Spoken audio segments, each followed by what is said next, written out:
Mais uma vez, estamos aqui em Palmas para a Conferência das Igrejas do Estado de Tocantins e pedimos a Deus que nos traga mais revelações da palavra e que essa palavra profética possa nos conduzir e produzir fruto para Deus. Eu quero dizer para vocês que toda vez que eu venho para uma conferência, eu não tenho exatamente certeza do que o Senhor quer falar. Então, eu fico numa expectativa, de o Senhor indicar a palavra, revelar a palavra. Porque a obra de Deus é realizada por Ele mesmo. E Ele realiza a sua obra por meio de sua palavra. Eu poderia muito bem, em cada lugar que eu vou, levar o meu conhecimento bíblico para os irmãos através das conferências. Mas a minha função é a função de um profeta, de trazer aos irmãos a palavra de Deus que nos oriente, que nos dê direção, que nos faça mover-se mais um passo em direção ao propósito de Deus. Portanto, eu peço para vocês ouvirem essa mensagem no espírito de oração.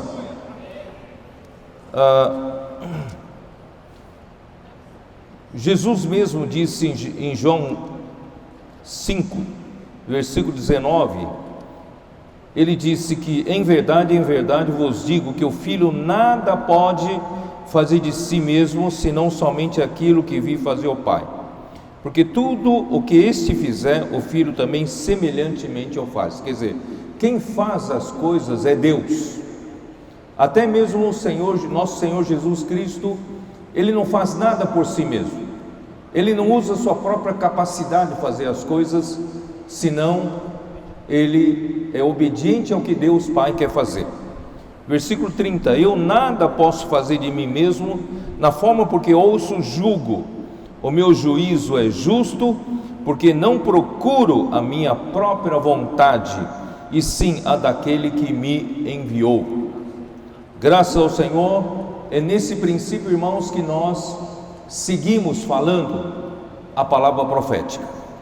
Capítulo 6 de João, versículo 29, respondeu-lhe Jesus, a obra de Deus é esta, que creiais naquele que por Ele foi enviado. A obra de Deus é realizada quando a igreja crê naquele que por Ele foi enviado. Quando fala que crê na palavra dos profetas, como diz 2 Crônicas 20:20, e prosperarão. Quem crê, prosperará, na palavra dos profetas. E João 14, versículo 10, não crês que eu estou no Pai e que o Pai está em mim? As palavras que eu vos digo, não as digo por mim mesmo, mas o Pai que permanece em mim faz as suas obras. Quer dizer, quando o Pai fala, quando Deus fala, a sua obra é feita, a sua obra é realizada. Portanto, irmãos, eu não ouso falar qualquer palavra, tem que ser a palavra de Deus que realiza a obra de Deus. Versículo 24, quem não me ama, não guarda as minhas palavras, e a palavra que estáis ouvindo não é minha, mas do Pai que me enviou. Vocês estão entendendo a seriedade de um profeta ao falar por Deus? Jesus não ousava falar suas próprias palavras, fazer a sua própria vontade, não é isso? Jesus era um profeta fiel, e nós estamos seguindo esse caminho. Então espero que vocês deem valor à palavra profética, que ela será uma candeia que nos dará direção, nos dará referência numa noite escura. Nós vivemos numa era em que a noite está bem escura, e no meio do breu, no meio da escuridão, nós precisamos de uma luz, e essa luz é a palavra profética. E essa luz nos dá direção, essa luz nos faz saber para onde a nuvem, a coluna da nuvem, a coluna de fogo está indo, e nós queremos seguir ao Senhor. Amém. Bom, essa conferência, eu espero que o Senhor nos dê mais luz. Gênesis, vamos começar do começo. Gênesis capítulo 1. Quando Deus criou o homem, Deus tinha um propósito. Versículo 26, capítulo 1, versículo 26. E eu quero esta noite levar vocês a fazer uma jornada comigo pela Bíblia, uma viagem pela Bíblia, para conhecer o coração de Deus. Que tal? Vamos lá. Capítulo 1 de Gênesis, versículo 26. Também disse Deus: façamos o homem a nossa imagem, conforme a nossa semelhança, tenha ele domínio sobre os peixes do mar, sobre as aves do céu, e sobre os animais domésticos, sobre toda a terra, e sobre todos os répteis que rastejam pela terra. Criou, pois, Deus o homem à sua imagem, a imagem de Deus o criou, homem e mulher os criou. E Deus os abençoou e lhes disse: sede fecundos, multiplicai-vos, enchei a terra e sujeitai-a. Irmãos, essa é a bênção de Deus quando Ele criou o homem. Eu vou repetir: sede fecundos, multiplicai-vos, enchei a terra e sujeitai-a. Dominai sobre todos os peixes do mar, sobre as aves dos céus e sobre todo animal que rasteja pela terra. O homem, então, ao ser criado, ele foi criado com uma missão. Essa missão é ele ser frutífero, ele encher a terra, ele poder exercer domínio sobre a terra e sobre todas as coisas que estão na terra. Por que Deus queria isso? Deus criou o homem para reaver o seu domínio sobre a terra. Isso quer dizer o quê? Quer dizer que em algum momento o domínio de Deus sobre a terra foi perdido. Isso nós podemos ver em Ezequiel 28. Como disse, vamos fazer uma viagem. Põe capacete.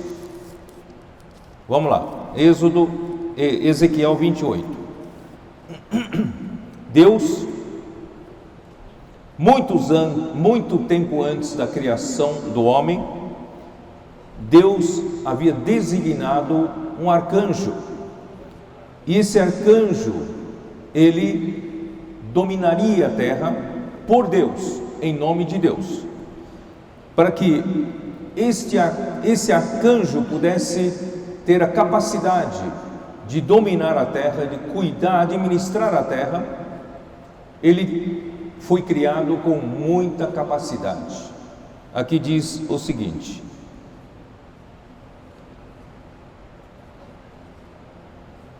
no capítulo 28 de Ezequiel, versículo 12: filho do homem, levanta uma lamentação contra o rei de Tiro e dize-lhe: assim diz o Senhor Deus, tu és o sinete da perfeição, cheio de sabedoria e formosura. Deus criou esse arcanjo como o próprio selo da perfeição. Ele era o sinete da perfeição, porque Deus o criou com muita sabedoria e Deus o criou com muita formosura. Portanto, esse arcanjo, ele teve sucesso por muito tempo em governar por Deus do mundo de outrora. Todavia, em um momento dado momento, orgulho entrou em seu coração. Por isso, irmãos, não confie quando Deus te dá capacidade e formosura. É muito fácil você se corromper e achar que você é muito bom. E aí o orgulho entra no seu coração e a iniquidade passa a viver em seu coração. Assim aconteceu com esse arcanjo. Vamos lá. Versículo 14: Tu eras querubim da guarda ungido, e te estabeleci, permanecias no monte santo de Deus, no brilho das pedras andavas. Perfeito era nos teus caminhos, desde o dia em que fosse criado, até que se achou iniquidade em ti.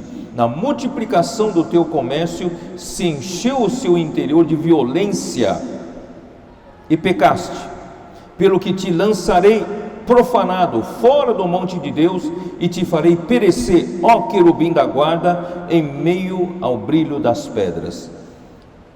Qual é o motivo? Versículo 27: elevou-se o teu coração por causa da tua formosura, corrompeste a tua sabedoria por causa do teu resplendor. Portanto, cuidado com a sua formosura e cuidado com a sua sabedoria. Lancei-te por terra, diante dos reis te pus, para que te contemplem. Pela multidão das tuas iniquidades, pela injustiça do teu comércio, profanaste os teus santuários. Eu, pois, fiz sair do meio de ti um fogo que te consumiu e te reduzi a cinza sobre a terra, aos olhos de todos os que te contemplam. Isaías 14.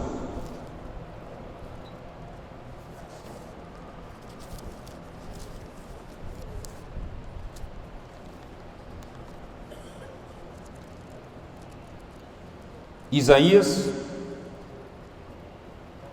capítulo 14, versículo 12.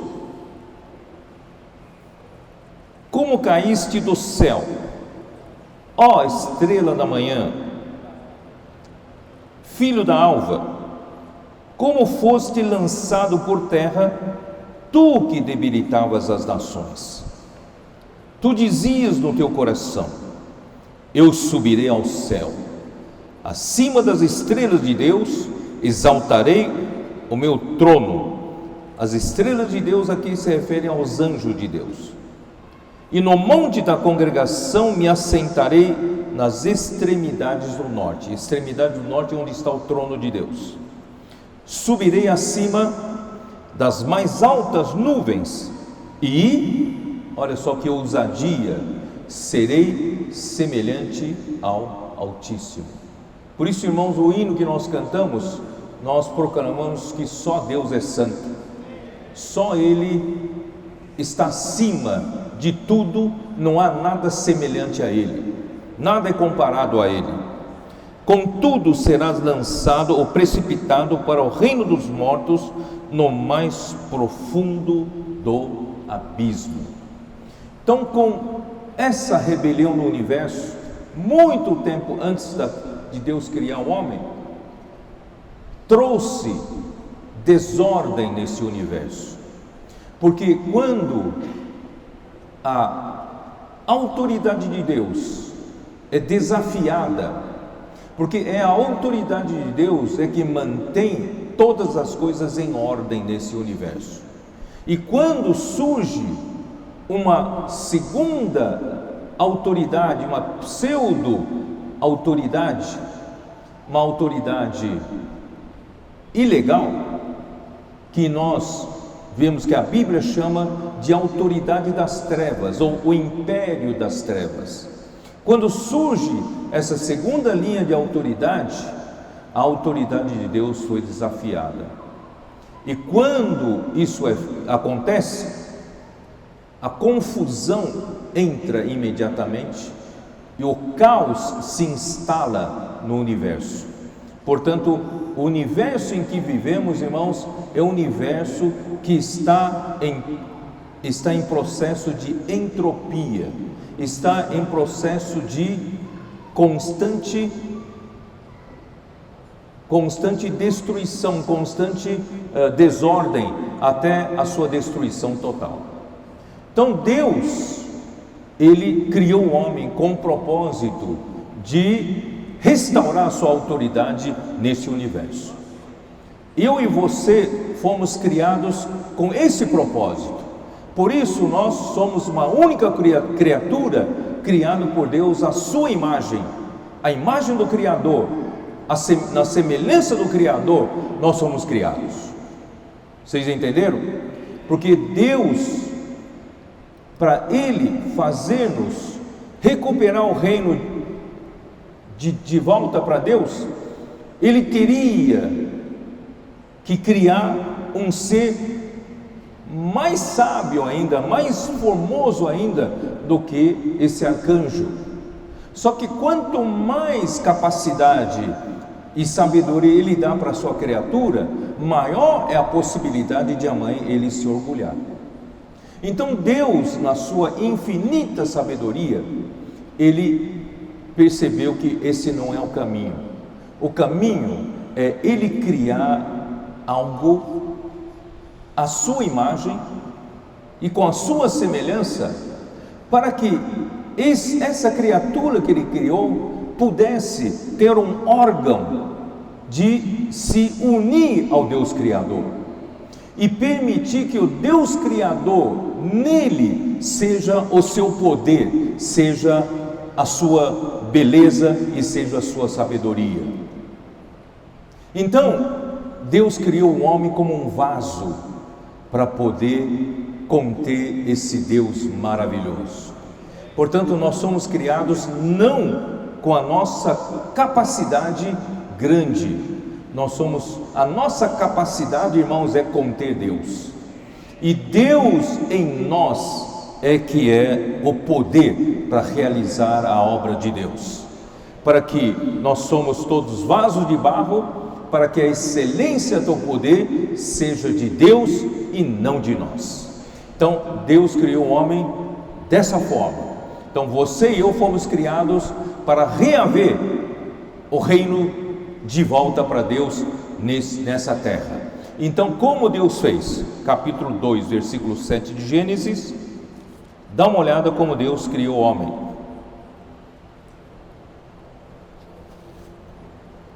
Vocês estão me acompanhando nessa viagem? Estamos viajando, né? Pela Bíblia. Capítulo 2, versículo 7 de Gênesis diz o seguinte: Então formou o Senhor Deus ao homem do pó da terra e lhe soprou nas narinas o fôlego de vida, e o homem passou a ser alma vivente. O homem era um corpo feito do pó da terra, do barro existente aqui na terra, é material.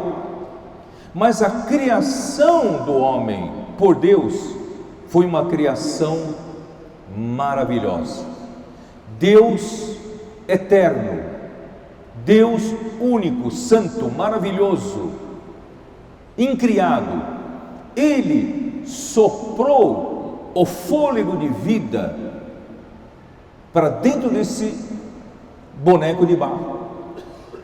Alguma coisa da essência de Deus, alguma coisa de sua vida eterna, de sua eternidade, foi soprado para dentro do homem. E esse fôlego de vida que entrou no homem formou o espírito do homem. O homem ganhou vida, porque era apenas um boneco de barro, inerte, sem vida.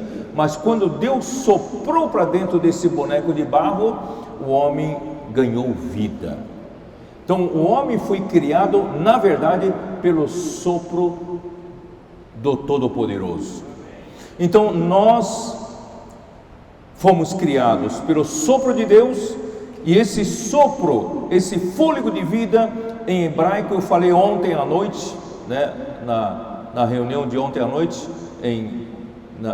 no local de reuniões da igreja em Palmas, no auditório da igreja em Palmas, e essa palavra hebraica para o fôlego de vida que foi soprado para dentro do homem é Neshama.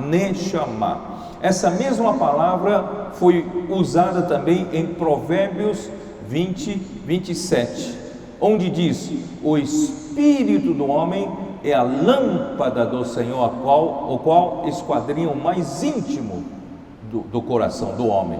Então, esse Neshama, que é o fôlego de vida que Deus soprou para o homem, ele é o espírito do homem. Então, todos nós temos um espírito humano dentro de nós, e esse espírito humano não foi criado com barro, não foi criado com matéria.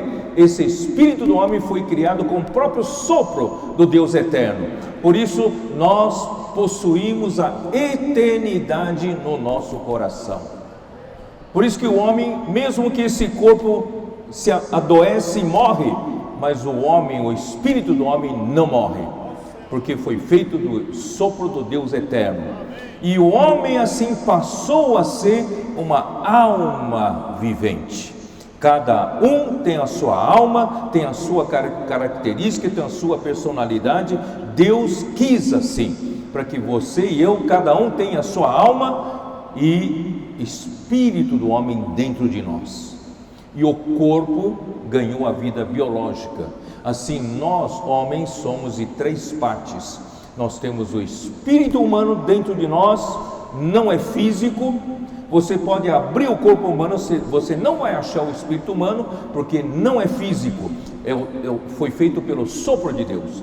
E como reação, o homem se tornou uma alma vivente. Esse corpo biológico viveu, passou a viver. Vocês estão entendendo? Isso está em Jó, livro de Jó. Como eu prometi fazer essa viagem, vamos fazer essa viagem. Jó 32.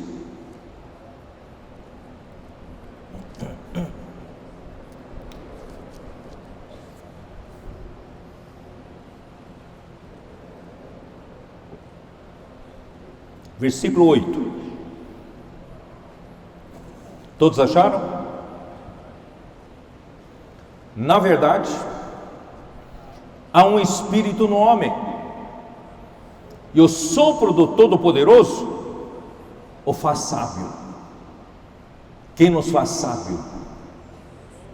Foi o sopro do Todo-Poderoso que criou o espírito dentro de nós, o espírito do homem. Capítulo 33, versículo 4. O Espírito de Deus me fez, e o sopro do Todo-Poderoso me dá vida. Não é? Então, isso está mais do que provado pela Bíblia, que isso tudo que eu falei agora tem base bíblica, tá? Então, Deus então nos criou com um espírito humano, com o mesmo material que Deus é, isto é, espírito. Por isso que em João 4, 24, vamos abrir a Bíblia, vai, não vamos economizar não. João 4, 24, versículo muito conhecido por nós. Vou ler desde 23. Mas vem a hora, e já chegou, em que os verdadeiros adoradores adorarão o Pai em espírito e em verdade, porque são estes que o Pai procura para os seus adoradores. Deus é espírito, importa que os seus adoradores o adorem em espírito e em verdade. Então nós temos o espírito humano, nós somos criados com o sopro do Deus eterno, e nós temos esse espírito. E Deus é espírito, Ele quer que nós o adoremos em nosso espírito. Quer dizer, os dois materiais conseguem se unir. Então, o nosso espírito é como um vaso para receber o Espírito de Deus. Então, o homem é a única criatura nesse universo que tem a capacidade, que foi criado para isso, de receber Deus em seu espírito. Aleluia! Isso é maravilhoso. Nós somos o único ser que tem a capacidade de receber Deus, e Deus pode passar a viver dentro do homem. Assim, Ele não precisa criar um homem super capaz, porque Deus é super capaz. Ele só precisa receber Deus para dentro de si, dentro do homem. Essa é a maneira de Deus trabalhar.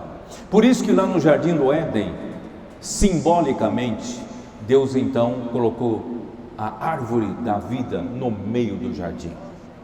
A árvore da vida simboliza o próprio Deus como vida. E era o desejo de Deus que o homem voluntariamente, de livre arbítrio, escolhesse essa árvore para comer dessa árvore, para receber conscientemente Deus para dentro do espírito do homem. Só que Deus, Ele por ser grande, Ele tinha de colocar uma outra árvore, para que o homem pudesse ter alternativa de escolha. Essa outra árvore chama-se árvore do conhecimento do bem e do mal. E Deus disse ao homem não comer dessa árvore do conhecimento do bem e do mal, porque no dia em que comer, certamente o homem morreria. Só que antes de que o homem fizesse a escolha por Deus pela árvore da vida, Satanás, que era aquele arcanjo, mas agora já virou adversário de Deus, e Satanás, em forma da serpente, veio enganar Eva, dizendo-lhe que não morreria se o homem comesse da árvore do conhecimento do bem e do mal, porque essa árvore do conhecimento do bem e do mal irá dar para o homem a capacidade de discernir o bem e o mal. Seria conhecedor do bem e do mal, e Deus não quer isso. Então Deus enganou vocês homens, né? Era Adão e Eva, e Deus não queria que vocês comessem, porque Ele não quer que vocês se tornem como Ele, conhecedor do bem e do mal. Esse foi o engano.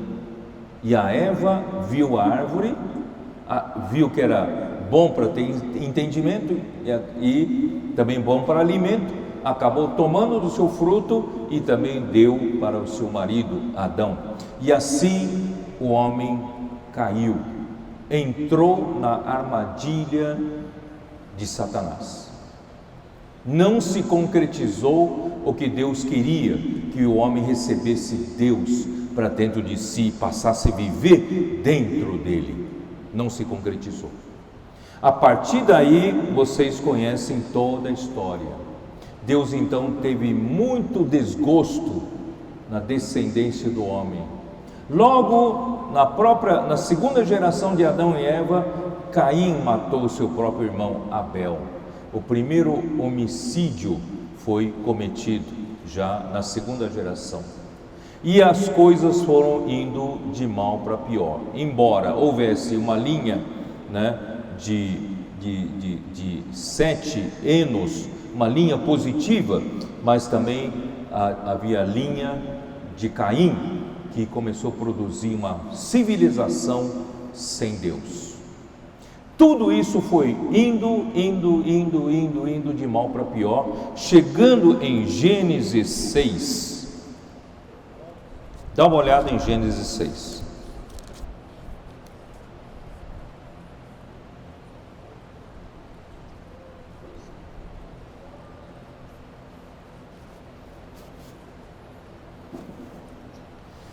Como se multiplicando os homens da terra e lhes nasceram filhas.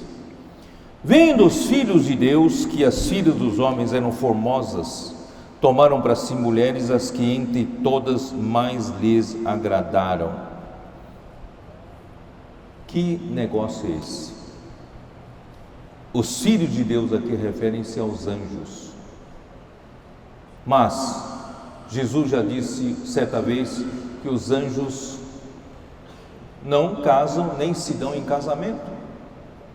Como pode ter acontecido que os anjos tomassem a forma humana e coabitassem com as mulheres?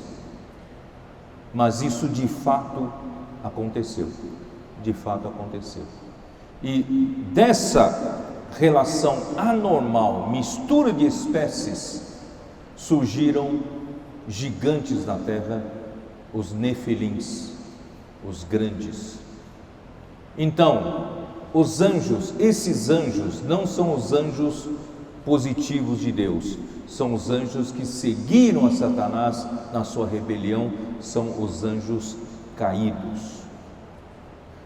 No livro de 2 Pedro, Senhor Jesus,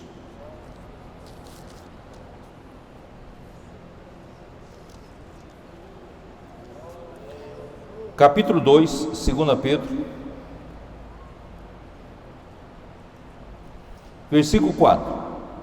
Ora, se Deus não poupou anjos quando pecaram, antes precipitando-os no inferno,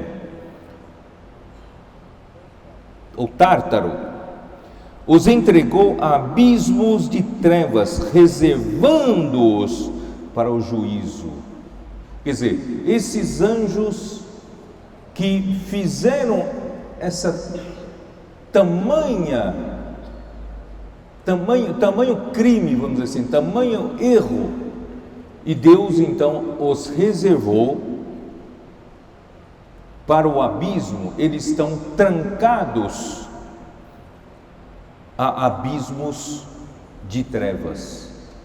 Isso também pode ser comprovado em Judas. Dá uma olhada em Judas. Judas, versículo 6.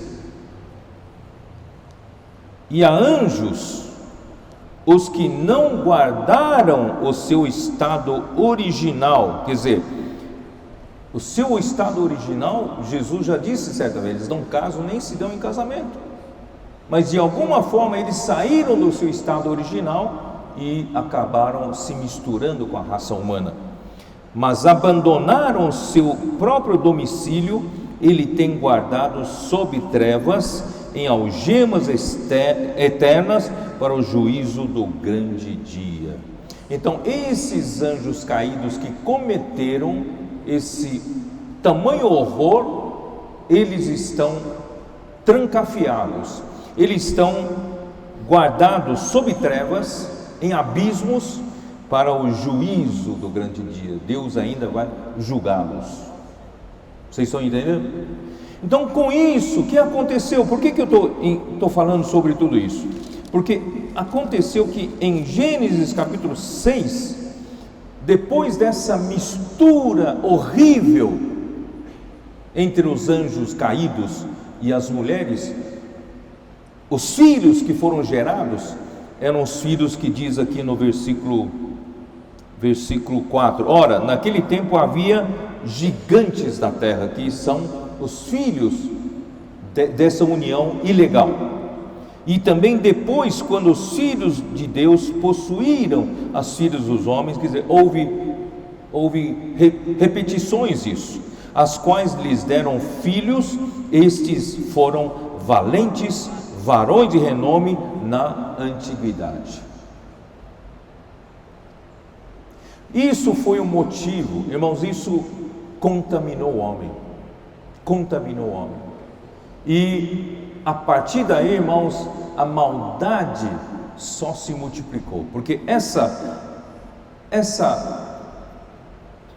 esse acontecimento horrível fez com que a questão de de fornicação, né, como Sodoma e Gomorra, fosse coisa comum. E a violência, esses que eram gigantes, passaram a agir de violência com os pobres mortais homens. E as coisas horríveis foram acontecendo. E Deus não podia tolerar isso. Vou ler para vocês, vocês vão começar a entender. Versículo 7: Então disse o Senhor: o meu espírito não agirá para sempre no homem, pois este é carnal. Os seus dias serão 120 anos. Ora, naquele tempo havia gigantes na terra, e também depois, quando os filhos de Deus possuíram as filhas dos homens, as quais lhes deram filhos, estes foram valentes varões de renome na antiguidade. Viu o Senhor que a maldade do homem se havia multiplicado na terra, e que era continuamente mal todo o desígnio do seu coração. Então se arrependeu o Senhor de ter feito o homem na terra, e isso lhe pesou no coração. Disse o Senhor: farei desaparecer da face da terra o homem que criei, o homem e o animal, os répteis, as aves dos céus, porque me arrependo de os haver feito. Porém, aleluia pelo porém Noé achou graça diante do Senhor. Numa situação tão trevosa, havia um homem, Noé, que achou graça diante do Senhor. Eis a história de Noé. Noé era homem justo e íntegro entre os seus contemporâneos. Noé andava com Deus. Gerou 3 filhos, Sem, Cã e Jafé. A terra estava corrompida à vista de Deus e cheia de violência. Vocês entenderam por que se encheu de violência? Aí surgiram 2 classes de homens, né? Homens muito maiores, gigantes, né? E tinham muito mais capacidade de fazer as coisas, e os homens comuns. E muita violência se multiplicou, né? Muita maldade, e também com relação à imoralidade, né? Era uma coisa comum naquela época. Então viu Deus a terra, e eis que estava corrompida, porque todo ser vivente havia corrompido o seu caminho na terra. Então disse Deus a Noé: resolvi dar cabo de toda a carne, porque a terra está cheia de violência dos homens, eis que os farei perecer juntamente com a terra. Aí mandou fazer a arca. Irmãos, Deus não podia tolerar essa mistura de anjos caídos com as mulheres, com os homens, e também não podia tolerar a continuidade de haver essa descendência deles, os gigantes, os nefilins. Deus então tinha que exterminar tudo. Foi assim que veio o dilúvio. Vocês estão entendendo? Veio o dilúvio.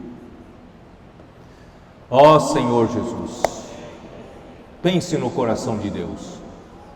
Deus querendo fazer a vontade, criou o homem para fazer a sua vontade, veio tamanha mistura, tamanha confusão. Parece que Satanás marcou um gol aí, né? Parece que o jogo estava meio que pendendo para perder o jogo. Irmãos, mas Deus não desiste do homem. A partir de Noé, seus 3 filhos, Noé, então, a partir daí, irmãos, já entramos na história que nós contamos em Romanos, quando estudamos em Romanos. Na civilização pós-dilúvio, surge então um homem chamado Nimrod. Ele liderou a humanidade, porque a humanidade toda, depois do dilúvio, estava apavorada, estava amedrontada que Deus pudesse exterminar o homem mais uma vez, castigasse o homem se não agradasse do homem. Então Nimrod disse: vamos sair dessa tirania de Deus, que ele certamente classificou. O homem não precisa ter medo de Deus, não precisa ter temor de Deus. O homem pode viver para si segundo a sua própria vontade. Não precisam ficar vivendo debaixo do medo, do temor de Deus. Vou libertar o homem desse temor. Confie em mim. por isso que ele se tornou o grande caçador. Ele virou um grande homem, grande líder e o primeiro tirano na terra.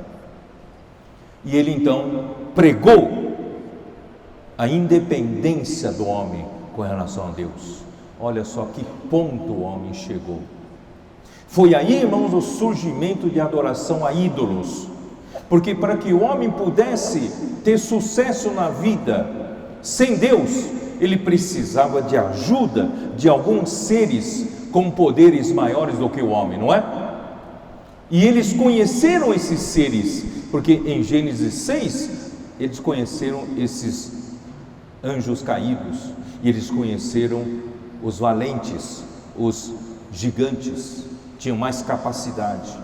Então eles sabiam que existem uns seres angelicais, uns seres, que tinham maior força do que o homem. Então eles passaram a adorar esses ídolos, para que o homem pudesse ganhar benefício para fazer a vontade do homem e não precisar nunca mais de Deus. Fizeram então a Torre de Babel. De um lado é para que o dilúvio, se Deus mandasse outro dilúvio, o homem não seria exterminado, seria salvo por essa torre. E segundo lugar, para exaltar o nome do homem, deixar de lado de vez o nome do Senhor Jesus, do Senhor Deus, não é? Vocês estão percebendo o andamento da história? Mas, irmãos, no meio de uma situação de idolatria comum, ninguém mais adorava o Deus verdadeiro. Deus foi lá chamar Abraão. Deus não desistiu do homem. Deus preparou uma pessoa. Deus preparou Abraão. É como se fosse um grão de areia no meio da praia. Então só um ali, e Deus, através desse Deus conseguiu fazer o trabalho. A Bíblia diz o quê? Diz, irmãos, que Abraão, ele foi justificado pela fé, porque ele creu em Deus, e isso lhe foi imputado por justiça. Ele talvez estivesse na sua geração em que todos eram inclinados a ídolos, até mesmo seu pai adorava a outros deuses. Diz a história que seu pai era fabricante de ídolos, ganhava dinheiro com isso. Mas Abraão nunca conseguiu aceitar isso. Ele, no seu coração, ele dizia: certamente há um Deus criador do universo. As coisas acontecem do jeito que acontecem, o sol, a lua, as estrelas, o ambiente. Nós temos o ar para respirar, temos água, temos tudo. Certamente tem alguém controlando. Nós conseguimos viver numa temperatura, num ambiente, onde a vida sobrevive. Certamente tem alguém cuidando. Então tem que haver o Deus criador do universo. Foi dessa forma, buscando isso, que Deus apareceu a ele. O Deus da glória apareceu a ele em Ur dos Caldeus. E quando apareceu em Ur dos Caldeus, irmãos, ele ainda não teve força de sair. E o seu pai o levou até Harã. E quando seu pai morreu, então ele de vez passou a depender, confiar totalmente na palavra de Deus. Aí ele foi para a terra de Canaã, vivendo uma vida de altar e tendas. Ele invocava o nome do Senhor.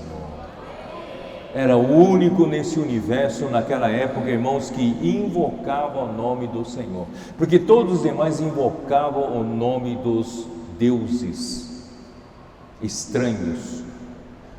Graças a Deus, irmãos, desse homem, Deus formou uma nação. Essa nação de Israel, finalmente Deus conseguiu obter uma nação. Eu não tenho tempo de descrever. Deus então conseguiu com que tirasse esse povo do Egito, que são os filhos de Abraão, Isaque e Jacó, que desceram ao Egito por causa da fome, e ali eles passaram a viver por 400 anos. E ali houve um rei que não conhecia José, e passou a oprimir o povo, e passou a escravizar o povo. O povo de Israel gritou, clamou junto ao Senhor, e o Senhor ouviu, e o Senhor, com a mão poderosa, tirou esse povo do Egito, não é? E o fez atravessar o Mar Vermelho, que era o grande feito, e o introduziu no deserto por caminho de 3 dias para adorar o Senhor, para servir ao Senhor. E em Êxodo 19, abre a sua Bíblia em Êxodo 19.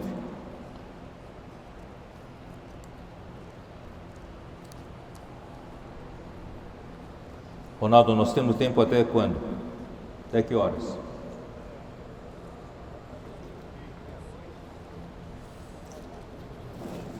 Oi? Tá, vou tentar pelo menos terminar uma etapa dentro de 30 minutos, vamos tentar. Êxodo 19, versículo 4: Tendes visto o que fiz aos egípcios, como vos levei sobre asas de águia e vos cheguei a mim.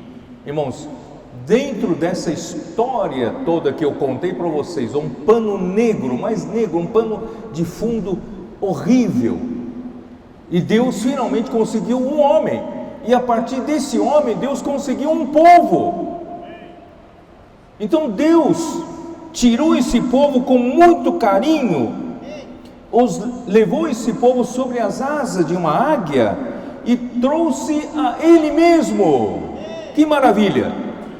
Agora, pois, se diligentemente ouvides a minha voz e guardardes a minha aliança, então sereis a minha propriedade peculiar sobre todos os povos, porque toda a terra é minha. Terra é minha. Não é dos anjos caídos. Essa terra não é dos deuses que as nações adoravam. Essa terra é minha. Então eu escolhi vocês para ser o meu povo de propriedade peculiar. Vós me sereis reino de sacerdotes e nação santa. São estas palavras que falarás aos filhos de Israel. Irmãos, o que Deus fez? Deus, do meio do caos, Deus tirou um povo. Esse povo, irmãos, é de Deus. Esse povo é do Senhor. E logo em seguida, para que esse povo pudesse viver como uma nação, porque Deus havia prometido uma nação para Abraão, e ali ele estava cumprindo essa promessa. Para que esse povo pudesse viver como uma nação, precisava de um governo. E que sistema de governo Deus estabeleceria para o seu povo? O que você acha? Democracia? Ditadura? Que tipo de governo? Deus mesmo governaria sobre esse povo.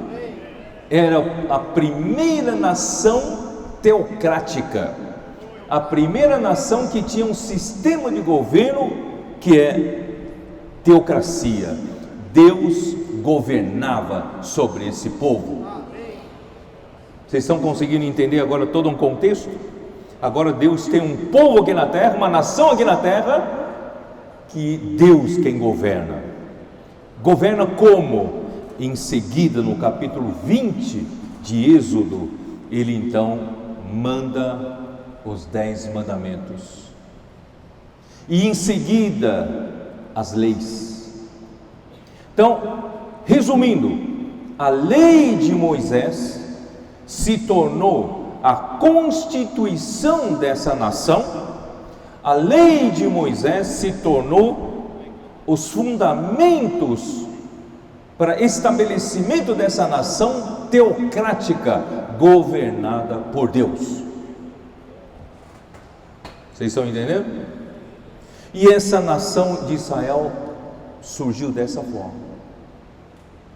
Só que era um povo incrédulo, o povo acostumado a milagres, a ver milagres, sinais, tão mal acostumado que quando as coisas não vão do jeito que eles querem, reclamam, murmuram, se queixam, já se revolta contra Deus. Não era assim? Porque eles estão mal acostumados a ver sinais, prodígios. O Senhor mostrou 10 pragas para Faraó, para tirar o povo do Egito, e o povo de Israel presenciou tudo aquilo, viu a mão poderosa de Deus, o que Deus é capaz de fazer, não é? Quando eles fugiam em direção ao Mar Vermelho, quando chegou no Mar Vermelho, terminou um caminho de fuga, Deus pediu para Moisés estender a vara, e houve mais um grande milagre no meio dos filhos de Israel. O mar se abriu em dois, para que os 2 milhões de israelitas passassem com o pé enxuto. Irmãos, não é grandes milagres acompanhavam esse povo, ou não? E quando chegou no deserto, precisava de água, estavam com sede, não tinha água, a água que eles encontraram era água amarga, e Deus então transformou aquela água amarga em água doce. E mais para frente, Deus começou a lhes dar alimento, maná começou a descer do céu. E quando mais para frente estavam reclamando sem água, Deus pediu para Moisés ferir a rocha, e da rocha saiu água para esse povo beber. Quer dizer, durante toda a jornada era um povo acostumado a ver grandes feitos de Deus, é ou não é? E só que isso fez com que o povo fosse um povo incrédulo, só sabiam reclamar quando as coisas não iam bem, não era do jeito deles, eles murmuravam, rebelavam-se contra o Senhor. Irmãos, assim era toda a primeira geração. E em Hebreus 3, Deus jurou na sua ira que essa primeira geração com coração perverso de incredulidade não entrará no meu descanso, não entrará na terra boa de Canaã. 1 Coríntios nós lemos, os judeus pedem sinais, porque sinais para eles é sinal evidente da existência de Deus, da presença de Deus. Deus está ali no meio. Então eles querem ver sinais para crer que Deus está ali. Eles querem ver para crer. Mas, irmãos, Abraão, ele começou pela fé. O princípio de Abraão era pela fé. É crer primeiro, e depois Deus manda sinais. É crer para ver. Mas o povo de Israel estava mal acostumado e queriam ver para crer. Era um povo incrédulo. Aí esse povo apertaram Jesus, pediram para Jesus mostrar um sinal. Se ele mostrasse o sinal, nós vamos crer que Deus é contigo. Jesus disse: essa geração má e adúltera, nenhum sinal lhe será dado, senão o sinal do profeta Jonas. O que é o sinal do profeta Jonas? Quem sabe? Que é? Não tem coragem de falar? É a morte e ressurreição de Jesus Cristo. Esse era o único sinal que Deus queria dar para aquele povo incrédulo. É ou não é? Ó Senhor Jesus. Por isso, irmãos, quando chegou Cristo, quando chegou Jesus com o evangelho da nova aliança, Irmãos, o povo judeu teve dificuldade de aceitar. Ainda que alguns do povo judeu conseguiram aceitar, partindo dos 12 apóstolos, com a liderança de Pedro, pregando o Evangelho, irmãos, graças a Deus, muitos judeus foram salvos. Só no dia do Pentecoste, 3.000 homens foram batizados. Foi ou não foi? E depois, com o milagre feito, com um coxo de nascença, que ficava à porta formosa, a entrada do templo, pedindo esmola, todo mundo conhecia ele. Quem sabe ele já está dezenas de anos ali, pedindo esmola para todo mundo que entrava no templo.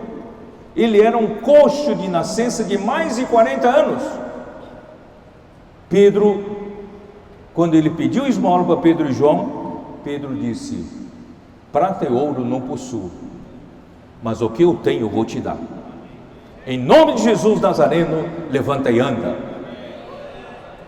E tomou-o pela mão direita, o levantou, e ele firmou nos seus artelhos e se pôs em pé num salto. Você pode acreditar um negócio desse? Alguém que nunca andou na vida, ele não tem nem articulação mais para isso, não tinha nem musculatura para isso, e o Senhor fez um milagre dos maiores. Esse homem levantou e entrou com ele saltando, pulando. Pode crer num negócio desse? Aí não tinha como duvidar que Deus apareceu ali. Deus é quem fez esse milagre, esse sinal. Pedro, ousado, pregava o Evangelho ali. Mas isso levou um tumulto, porque o povo foi todo afluindo junto a Pedro e João, porque um grande milagre aconteceu entre eles. Eles estavam ouvindo e Pedro pregou o Evangelho naquele dia. O que? Foi naquele dia? 5.000 homens. Só que eles foram presos. O sumo sacerdote, toda a liderança do povo de Israel, não estava contente com isso. Era uma coisa que estava insurgindo ali contra não só a religião judaica, mas contra o próprio governo, porque o sistema de governo, acabei de dizer, foi estabelecido pelo próprio Senhor, pelo próprio Deus, lá em Êxodo 19. E a nação toda é fundada em cima da lei de Moisés. Mas a partir do momento em que Jesus entrou em cena, não era mais, irmãos, para viver pela lei, é para viver pela fé. Mas se não é para viver pela lei, você então teria de praticamente derrubar uma nação. Eu estou falando hoje desse ponto de vista. Essa nação, o sistema de governo, as leis que Deus deu, foi o próprio Senhor quem deu. E agora de repente veio Jesus. Quando veio Jesus, chegou a fé. Quando chegasse a fé, irmãos, a lei já fez o seu trabalho, não teria de continuar mais. O povo iria seguir a Cristo na era da fé. Vocês estão entendendo? Então isso para judeus individualmente, isso é possível. Mas para judeus como uma nação, como um governo, era difícil fazer. Porque se eles deixassem de lado a lei de Moisés, eles estariam mexendo com a própria constituição de uma nação. Estavam mexendo com a estrutura religiosa, social política de uma nação. Por isso, irmãos, eles não conseguiram aceitar como o povo. Não sei se vocês estão entendendo. Hoje à noite só posso falar um pouquinho sobre isso. Não consigo estender mais do que isso. É só para vocês entenderem a dificuldade do povo de Israel, como um povo, como uma nação. Era difícil de fazer essa transferência. Então não teve muito mais caminho, porque logo mais para frente, Pedro e João foram presos de novo, os apóstolos foram presos de novo, e quando o anjo do Senhor tirou os apóstolos milagrosamente, ninguém sabe como, eles passaram a pregar no templo de novo e foram levados para o Sinédrio novamente. E dessa vez proibiram ele de falar sobre esse nome, eles não aceitaram e continuaram a falar sobre esse nome. Aí quando chega no capítulo 7 de Atos, começa o quê? No final do capítulo 7, Estevão foi morto e apedrejado. E capítulo 8 começa a grande perseguição contra a igreja de Jerusalém. E daí para frente, irmãos, a igreja de Jerusalém optou por viver flexibilizou a fé, viver misturando a fé com a lei de Moisés, com a circuncisão. Assim, o evangelho do Senhor não teve mais caminho por causa da dificuldade desse povo de fazer essa transferência. Vocês estão me entendendo? Aí eu vou ler só alguns versículos aqui para vocês em Gálatas 3, talvez a gente continue amanhã. Dá uma olhada em Gálatas 3. Senhor Jesus.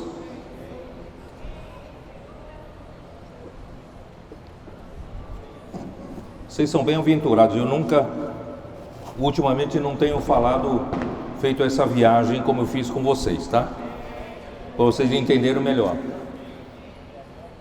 Mas como o nosso tempo sempre é curto, na verdade isso, se for falar devagarinho isso, era para estender uma conferência em 9 dias, né? Tem que falar devagarinho, mas eu estou tentando pincelar para vocês agora, dando um quadro, formando um quadro para vocês. Dá uma olhada no capítulo 3 de Gálatas, versículo 6. É o caso de Abraão, que creu em Deus e isso lhe foi imputado para a justiça. Sabei, pois, que os da fé é que são filhos de Abraão. Ora, tendo a Escritura previsto que Deus justificaria pela fé os gentios, pré-anunciou o Evangelho a Abraão. O coração de Deus, irmãos, era sempre ganhar toda a terra, porque toda a terra é dele. O coração dele sempre ganhar todos os povos. Por isso, em ti serão, esse é o Evangelho de Abraão, em ti serão abençoados todos os povos. Esse ponto eu falei um pouco ontem à noite e talvez eu fale amanhã, tá? Essa é a bênção de Abraão, de modo que os da fé são abençoados com crente Abraão. Então Abraão, o ponto forte de Abraão foi a fé. A fé não é a lei, é a fé, tá? Todos quantos, pois são das obras da lei, estão debaixo da maldição, porque está escrito: maldito todo aquele que não permanece em todas as coisas escritas no livro da lei para praticá-las. E é evidente que pela lei ninguém é justificado diante de Deus, porque o justo viverá pela fé. Eu vou pular um pouco só para ganhar um pouco de tempo. Versículo 15. Irmãos, falo como homem, ainda que uma aliança seja meramente humana, uma vez ratificada, ninguém a revoga ou lhe acrescenta alguma coisa. Quer dizer, a promessa foi feita a Abraão, e não só foi feita uma promessa, Deus ainda fez uma aliança com ele. Olha só o versículo 16: ora, as promessas foram feitas a Abraão e ao seu descendente. Não diz aos descendentes, mas como se falando de muitos, porém como de um só, e ao teu descendente, que é Cristo. Então essa promessa foi feita a Abraão e a Cristo. E digo isto, uma aliança já anteriormente confirmada por Deus, a lei que veio, quanto tempo depois? 430 anos depois, não a pode abrogar, de forma que venha a desfazer a promessa, porque se a herança provém da lei, já não decorre da promessa, mas foi pela promessa que Deus a concedeu gratuitamente a Abraão. Qual, pois, a razão de ser da lei? Foi adicionada por causa das transgressões, até que viesse o descendente, que é Cristo, a quem se fez a promessa, e foi promulgada por meio de anjos pela mão de um mediador. Vocês estão me entendendo o que eu quero dizer, não? Espero que vocês me acompanhem. Eu quero dizer o seguinte: quando Abraão foi chamado, ele foi escolhido e foi justificado, não foi pela lei, foi pela fé. Por isso, os da fé é que são filhos de Deus, filhos de Abraão. Então, Abraão começou com a fé. A lei veio quanto tempo depois? Veio 430 anos depois. A lei veio depois. Então, quando chegou a lei, Deus então constituiu a nação de Israel, estabeleceu o governo de teocracia e deu a constituição a essa nação, a lei, essa lei. Só que isso aconteceu 430 anos depois de Abraão. Então, a origem é a fé de Abraão. Essa etapa da lei, ficou claro de que essa etapa da lei é provisória, temporal. Quando terminar, quando viesse o descendente, quando chegasse a Cristo, essa etapa da lei terminaria. Então teria que ser transferido de novo para a fé, que começou com Abraão pela fé e vai seguir com Cristo pela fé. Vocês estão entendendo? Porque ele está insistindo em dizer que essa promessa foi feita a Abraão e a Cristo. Não sei se vocês estão me entendendo, tá? Espero que esteja, que o Espírito possa revelar a vocês. Acho que eu vou ler aqui para vocês entenderem melhor. Vira a página, vai para versículo 23, capítulo 3 de Gálatas, versículo 23. Mas antes que viesse a fé, estávamos sob a tutela da lei e nela encerrados para essa fé que de futuro haveria de revelar-se. Vocês estão entendendo ou não? Já estava previsto na antiga escritura de que em algum momento viria a fé, porque a fé, Abraão começou com a fé, e o povo de Israel a nação de Israel foi instituído pela lei, e o povo então passou a viver pela lei. Só que em algum momento essa lei vai passar para a fé de novo, e essa fé, essa passagem é com a vinda de Cristo. Vocês estão entendendo? Então a tutela da lei é provisória, tá? Tutela da lei é provisória. Versículo 24: de maneira que a lei nos serviu de aio. Quem sabe o que é aio? É uma espécie de servo, uma espécie de alguém que estava o quê? Cuidando dos filhos. Então a lei serviu de aio para cuidar desse povo durante esse período da lei. A lei então serviu de aio para quê? Para nos conduzir a Cristo. A lei é o aio para nos conduzir a Cristo, tá? A fim de que fôssemos justificados não pelas obras da lei, fôssemos justificados por fé. Mas tendo vindo a fé, já não permanecemos subordinados ao aio. Terminou a função do aio, a função da lei, certo? Pois todos vós sois filhos de Deus mediante a fé em Cristo Jesus. Todos nós somos filhos de Deus mediante a fé em Cristo Jesus. Porque todos quantos fostes batizados em Cristo Jesus, de Cristo vos revestistes. Dissarte não pode haver judeu nem grego, nem escravo, nem liberto, nem homem, nem mulher, porque todos vós sois um em Cristo Jesus. E se vós sois de Cristo, também sois descendentes de Abraão e herdeiros, segundo a promessa. Eu vou terminar por aqui. Irmãos, nós temos que ver que Abraão começou na esfera da fé. Só que a sua fé ainda não poderia se tornar a realidade enquanto não cumprisse a promessa com a vinda do descendente. Essa vinda do descendente, Cristo, completaria a promessa de Deus. Então tinha que aguardar a vinda de Cristo para que pudesse de novo passar a realidade da fé.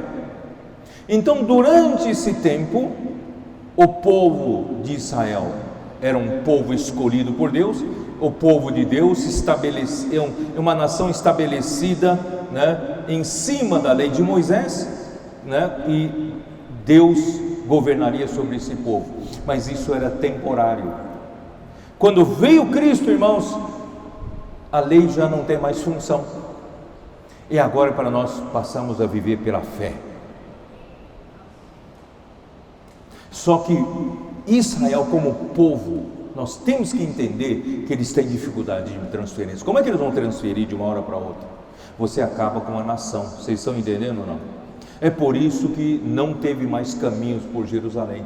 Deus não teve mais caminho por Jerusalém. Deus então foi preparando Saulo. Capítulo 8 começa a grande perseguição em Jerusalém, e os discípulos se espalharam pregando o evangelho em toda parte, e esse evangelho foi pregado sem querer, para os gregos, para os gentios, e acabaram estabelecendo a igreja de Antioquia.